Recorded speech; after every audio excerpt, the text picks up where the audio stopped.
안녕하세요. 김경수 목사입니다. 오늘은 창세기 40장부터 42장까지 내용을 요약해 보겠습니다. 그 후에 애굽왕 바로의 술 맡은 자와 떡 굽는 자 두 사람이 애굽 왕에게 범죄하여 요셉이 갇혀 있는 감옥에 수감되었습니다. 술 맡은 자는 왕이 마시는 모든 술을 준비하고 관리하며 자신이 먼저 술을 마셔보고 독이 없음을 확인한 후에 왕에게 술을 따라 주었고, 때로는 술 맡은 자가 왕의 자문이 되어 국정을 논하기도 하였습니다. 떡 굽는 자는 왕이 먹는 음식을 총 책임진 사람입니다. 그런데 두 사람이 왕에게 죄를 지어 친위 대장의 집안에 있는 감옥에 갇힘으로 요셉과 만나게 되었습니다. 그러자 친위 대장이 요셉에게 술 맡은 자와 떡 굽는 자를 위하여 수종 들게 하였는데, 감옥 안에서 술 맡은 자와 떡 굽는 자가 특별 대접을 받았다는 것은 이들이 사면되어 복직할 수 있는 가능성이 많았다는 것을 나타내는 것입니다. 그리고 친위 대장이 자신의 집안에 있는 감옥에서 요셉으로 하여금 술 맡은 자와 떡 굽는 자를 수종들게 했다는 것은 보디발이 요셉에게 죄가 없다는 것을 인정하고 관계가 회복되었다는 것을 나타내는 것입니다. 요셉이 두 사람을 섬겼는데, 본절에서 섬긴다는 말은 중요한 인물이나 하나님을 최대한의 봉사와 충성으로 섬기는 것을 의미하는 것이며, 요셉이 두 사람을 하나님 섬기듯 최선을 다해 받들어 모셨음을 증거하는 것입니다. 그들이 갇히고 여러 날이 지난 어느 날, 두 사람이 각각 꿈을 꾸었는데 몽조가 달랐고, 두 사람의 꿈은 각기 다른 의미를 가지고 있었습니다. 아침에 요셉이 두 사람에게 들어가 보니 그들의 얼굴에 근심빛이 있어서 당신들이 오늘 어찌하여 근심빛이 있느냐고 물었습니다. 요셉은 자신이 섬기는 자의 얼굴빛까지도 세심하게 살피면서 섬기는 사력 있고 충성스러운 사람이었습니다. 그러자 그들이 요셉에게 속마음을 털어놓았습니다. 우리가 꿈을 꾸었으나 이것을 해석해 줄 사람이 없어서 근심한다고 말하자, 꿈의 해석은 하나님께 있으니 내게 고하면 내가 그것을 풀어주겠다고 제안하였습니다. 먼저 술 맡은 관원장이 그의 꿈을 요셉에게 이야기했습니다. 꿈에 보니 내 앞에 포도나무가 있는데 그 나무의 세 가지가 있고 싹이 나고 꽃이 피고 포도송이가 익었고, 내 손에 바로의 잔이 있기로 내가 포도를 따서 그 즙을 바로의 잔에 담아 바로의 손에 주었다고 하였습니다. 요셉이 그에게 꿈을 해석해 주었는데, 세 가지는 사울이며 지금부터 사흘 안에 바로가 당신의 머리를 들고 당신의 전직을 회복시킬 것이라고 그렇게 해석해 주었습니다. 그리고 당신이 복직이 되면은 나를 생각하고 내게 은혜를 베풀어서 내 사정을 바로에게 구하여 이 집에서 나를 건져내어 달라고 부탁을 하였습니다. 요셉은 히브리 땅에서 억울하게 끌려왔으며 여기서도 옥에 갇힐 일은 하지 않았다고 단언하였습니다. 떡 굽는 관원장이 그 해석의 기람을 보고 자신의 꿈도 요셉에게 말했습니다.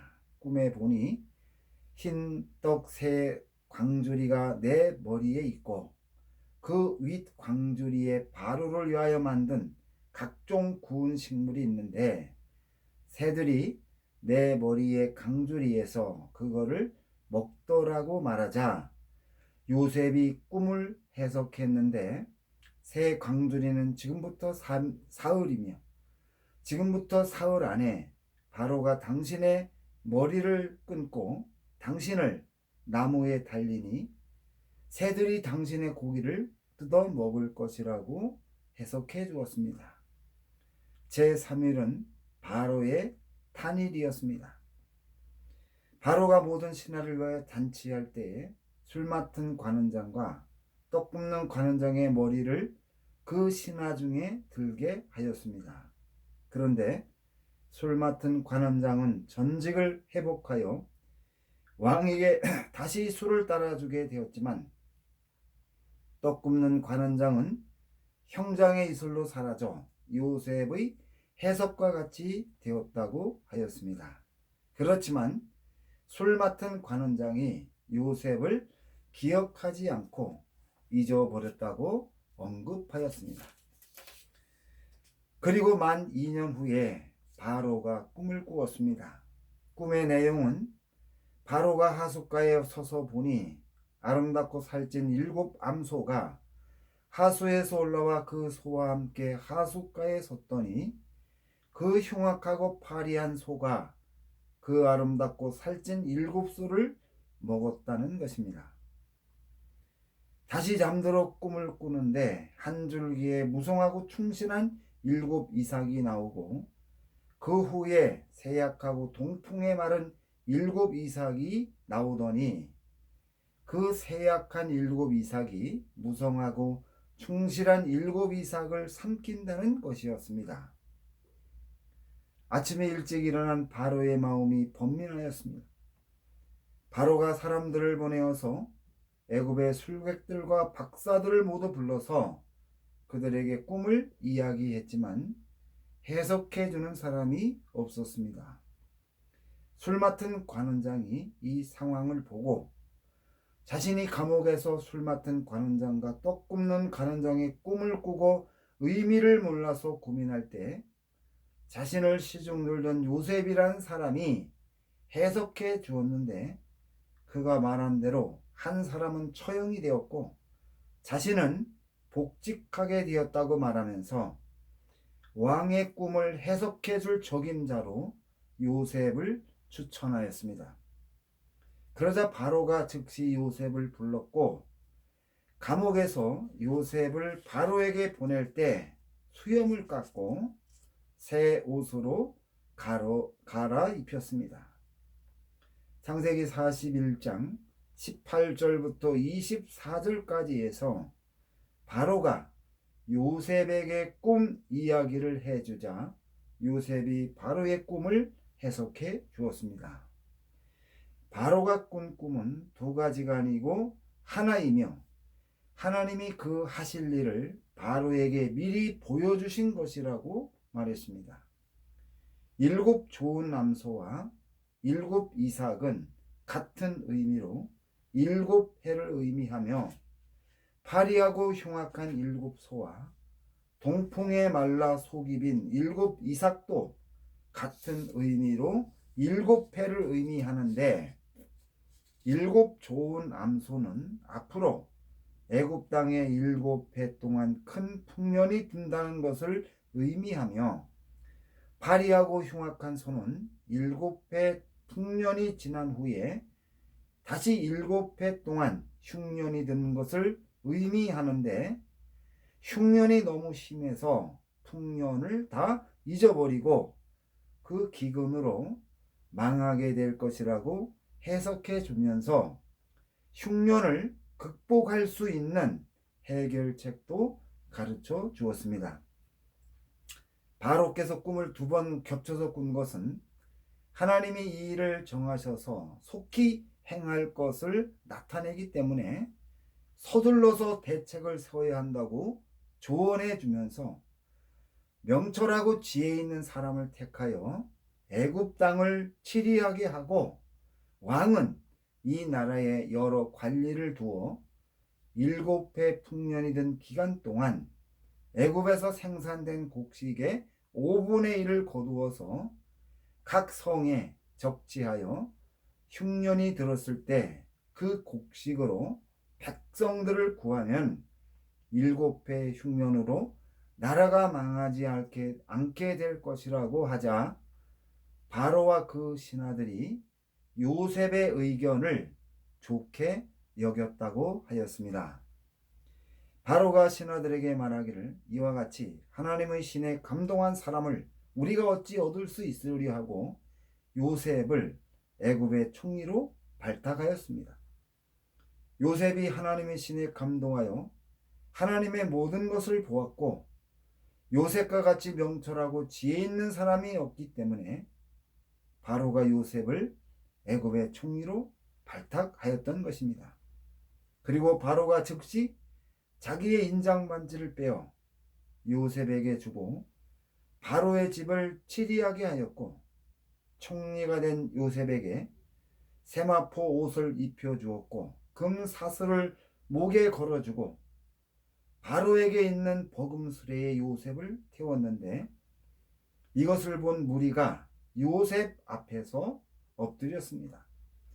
그러자 요셉이 즉시로 총리의 직무를 시작했고 요셉의 이름을 사브낫 바네아로 고쳐서 제사장 보디베라의 딸 아스낫을 주어 아내로 삼게 하였습니다.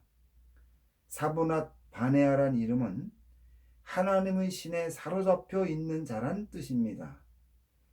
요셉이 애굽으로 팔려와 13년 동안 연단과 훈련을 받은 후 30세에 애굽의 총리가 되었던 것입니다.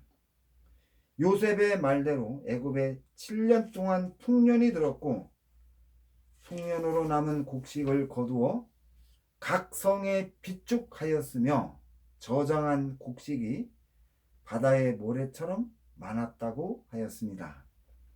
흉년이 들기 전에 요셉에게 두 아들을 낳고 장자를 므낫세로 이름 지었는데 하나님이 나로 나의 모든 고난과 나의 아비의 온 집의 일을 잊어버리게 하셨다는 뜻입니다. 둘째 아들은 에브라임인데 하나님이 나로 나의 수고한 땅에서 창성하리라는 의미를 담고 있습니다. 애굽 땅에 7배 풍년이 그치고 요셉의 말처럼 7배 흉년이 시작되었습니다. 애굽의 주변 나라에도 흉년이 들어 기근이 왔지만 애굽에는 먹을 양식이 있었으며 애굽 사람들이 바로에게 부르짖어 양식을 구했습니다. 그러자 바로는 이 모든 일을 요셉에게 일임하였고 요셉이 모든 창고를 열고 애굽 백성에게 양식을 팔았습니다. 기근이 심해지자 주변의 나라에서 백성들이 양식을 사기 위하여 애굽으로 모여들었습니다. 야곱이 애굽에 곡식이 있음을 듣고 아들들을 재촉하여 애굽으로 가서 곡식을 사오게 시켰습니다. 야곱은 모든 가족의 생존을 위하여 반드시 곡식을 사와야 한다고 말하면서 요셉의 형 시빈에게 곡식을 사오라고 시켰는데 이때 베냐민은 데려가지 못하게 하였습니다. 야곱이 베냐민을 데려가지 못하게 한 것은 베냐민에게 재난이 미칠까 두려웠기 때문이라고 하였습니다. 이러한 증거는 야곱에게 요셉이 없어지자 베냐민을 요셉을 대신하여 집착했다는 것과 베냐민도 요셉처럼 큰일을 당할 수 있다고 생각하여 데려가지 못하게 했다는 것을 나타내는 것입니다. 그런데 창세기 49장 27절에서 야곱이 죽을 때 베냐민을 축복했는데 베냐민은 물어뜯는 일이라 아침에는 빼앗은 것을 먹고 저녁에는 움킨 것을 나눈다고 축복한 것은 베냐민의 성격을 그대로 반영했다고 판단이 됩니다. 야곱이 베냐민을 약탈자로 인정하였고, 베냐민이 약탈자가 된 것은 베냐민이 야곱의 정실부인 라헬이 낳은 유일한 아들로 야곱의 모든 관심과 사랑을 받고 성장하여 사리를 분별하지 못하고 수단과 방법을 가리지 않고 자신의 욕심을 채우는 성격을 가졌기 때문이라고 판단이 됩니다. 이러한 성격을 가진 베냐민이 형들과 함께 애국에 내려가면 문제를 일으키고 어려움에 빠질 수 있는 가능성이 많았기 때문에 야곱이 베냐민을 절대로 데려가지 못하게 했다고 판단이 됩니다. 요셉의 형들이 양식을 사기 위해 애굽으로 가서 요셉 앞에 나와 엎드려 절했습니다. 그때 형들은 요셉을 알아보지 못했지만 요셉이 형들을 알아보고 요셉이 자기에게 절하는 형들을 모른 채 하면서 어디서 왔느냐고 엄한 소리로 물었습니다. 본절에서 엄하다는 말은 포악하다는 뜻이며 창세기 42장 9절에서 요셉이 그들에 대하여 꾼 꿈을 생각하고 너희는 정탐꾼이라 이 나라의 틈을 엿보려고 왔다고 큰 소리로 우악스럽게 형들을 정탐꾼으로 몰아세웠습니다. 그러다 형들은 정탐꾼이 아니라고 부정하며 당신의 종들은 곡물을 사러 왔다고 대답하였습니다. 본절에서 형들이 자신들을 요셉의 종이라고 말하는 것은 요셉에게 정탐꾼이라는 말을 듣고 커다란 공포심을 가지고 심히 다급했다는 것을 나타내고 있습니다. 왜냐하면 정탐꾼으로 몰리면 형제들의 생명이 위험에 빠지고 식량을 구해가지 못하기 때문에 가나안 땅에 있는 가족들의 생명도 함께 위험에 빠질 수 있었기 때문이었습니다. 요셉에게 정탐꾼이라는 말을 듣자 형들은 자신들은 절대로 정탐꾼이 아니라고 변호하면서 독실한 자라고 주장하였습니다. 그러자 요셉이 거듭해서 형들을 정탐꾼으로 몰아세웠습니다.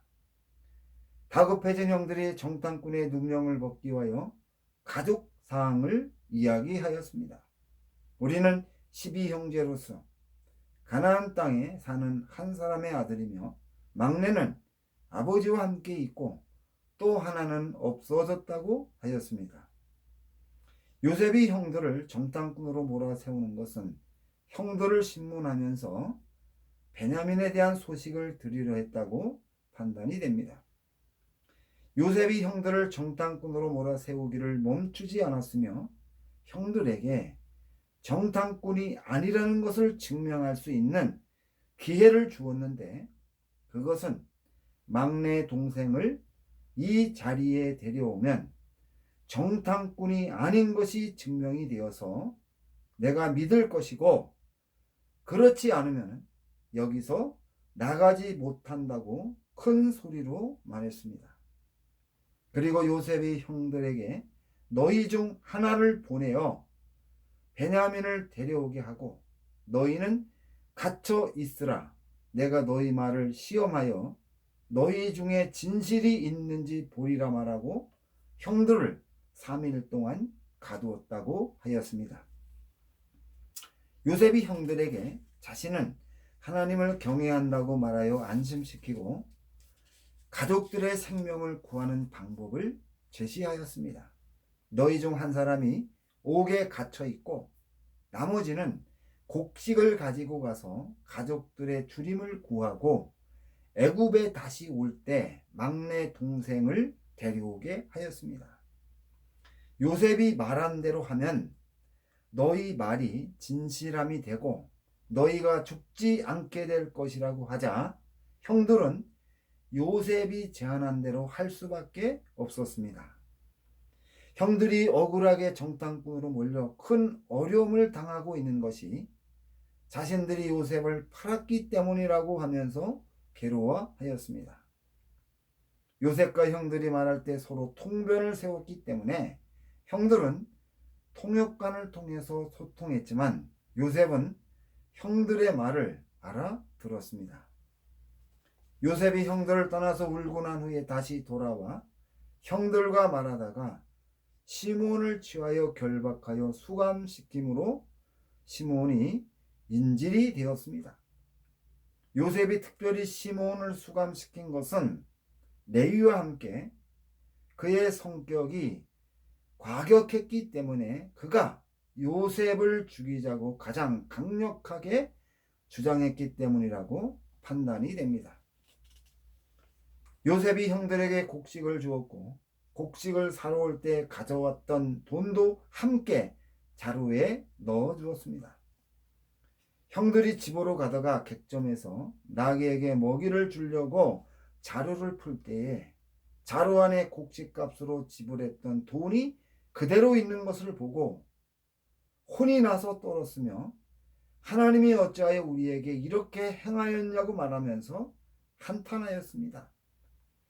이후에 형제들이 다시 애굽으로 간다면은 정탐꾼에다가 도둑의 누명까지 쓰게 될 것이라 생각했기 때문에 그들은 더욱 두려워하였습니다. 형들이 집에 도착하여 애굽에서 있었던 일을 야곱에게 모두 자세하게 말했습니다. 너희 막내 아우를 데려오면 너희가 정탐꾼이 아니요 독실한 자임을 내가 알고 너희 형제를 너희에게 돌리리니 너희가 이 나라에서 무역할 수 있다는 요셉의 말을 전하면서 자루를 열었을 때 돈이 그대로 있는 것을 보고 모두 두려워하였습니다. 야곱이 요셉이 말한 것을 전해 듣고 또 자루 안에 있는 돈이 있는 것을 보고 너희가 나로 나의 자식을 잃게 만든다고 원망하면서 요셉도 없어졌고 시몬도 없어졌고 베냐민을 또 빼앗아 가고자 하니 이는 다 나를 해롭게 하는 것이라고 말하면서 자식들을 원망하였습니다. 이때 루벤이 나서서 야곱을 안심시키기 위하여 내가 베냐민을 아버지께 데려오지 아니하거든 나의 두 아들을 죽이소서 내가 그를 아버지께 데려오겠다고 말했지만 야곱은 베냐민을 애굽으로 데려갈 수 없다고 단호하게 말했습니다. 이러한 증거는 야곱이 루벤을 완전히 무시하는 것으로 그가 범한 죄로 장자의 권위가 완전히 상실되고 회복되지 않았다는 것을 나타내고 있습니다. 그리고 만일 너희 행하는 길에서 재난이 그 몸에 미치면 너희가 나의 흰머리로 슬피 음부로 내려가게 만드는 것이라고 말하면서 베냐민을 애굽에 데려가지 못한다고 단정지었습니다. 이 대목에서 요셉의 형들이 요셉 앞에서 정탐꾼으로 몰릴 때 자신들이 요셉에게 했던 일을 생각하고 괴로워하면서 그 일로 인하여 어려움을 당하는 것이라고 말하면서 후회하는 것이 죄에 대한 보응이라고 생각이 됩니다. 그런데 창세기 42장에서 야곱의 신앙적인 모습을 찾을 수 없다는 것입니다. 야곱이 아들로부터 시몬이 애굽에서 인질로 잡혀 있다는 것을 알고 자식들에게 말한 내용에서 하나님이란 단어가 사용되지 않았다는 것을 발견할 수 있습니다. 만약에 야곱에게 믿음이 있었다면 하나님이 시몬을 지켜주실 것이니 걱정하지 말라고 자식들을 안심시켰을 것입니다.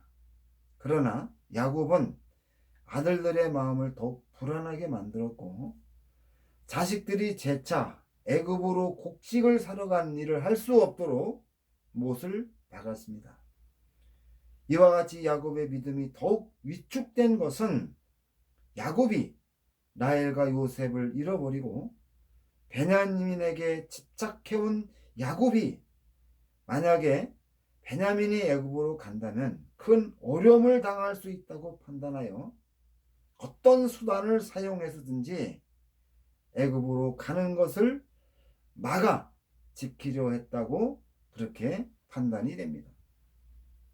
창세기 42장 11절에서 야곱의 아들들이 요셉 앞에 서서 자신들이 독실한 자라고 하였는데, 독실하다는 말은 진실하다, 정직하다는 뜻으로 요셉을 애굽의 팔 때의 모습을 비교해보면 완전히 변화된 것을 알 수 있습니다.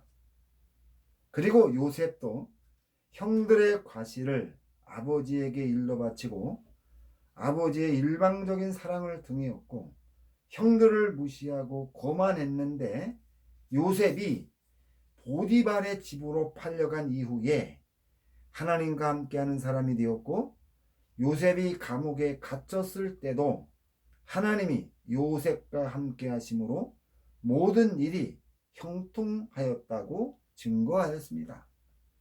요셉과 요셉의 형들의 변화는 믿음의 성장과 성숙이 없으면 일어날 수 없습니다. 하나님의 말씀을 기반으로 한 이와 같은 역사가 없으면 도저히 신실한 성도가 될 수 없다는 것입니다. 그런데 야곱이 하란에서 헤브론으로 올 때 야곱의 믿음은 자기 자신도 지탱하기 어려워 다른 사람을 가르칠 수 있는 형편이 되지 못했고, 야곱의 부인과 첩들에게서도 하나님이 기뻐하실 만한 믿음의 증거를 찾을 수가 없습니다. 야곱이 세겜에서 도망 나와 결국 헤브론으로 가서 이삭이 죽을 때까지 함께 살았고, 야곱이 기근을 피해서 애굽으로 갈 때까지 이삭이 살던 곳에서 살았습니다. 이러한 모든 정황을 종합해 보면은 야곱의 아들들의 믿음과 삶에 큰 영향을 미친 사람이 이삭뿐이라는 것을 알 수 있습니다. 이삭의 헌신을 통해서 야곱의 아들 이삭의 손자들이 믿음의 사람으로 변화되었다고 하는 것을 성경이 증거하고 있는 것으로 판단이 됩니다. 이렇게 해서 오늘 모든 강론을 마치겠습니다. 이 강론을 통해서 참으로 하나님의 은혜가 모두에게 흘러넘치기를 주님의 이름으로 부탁드립니다. 감사합니다.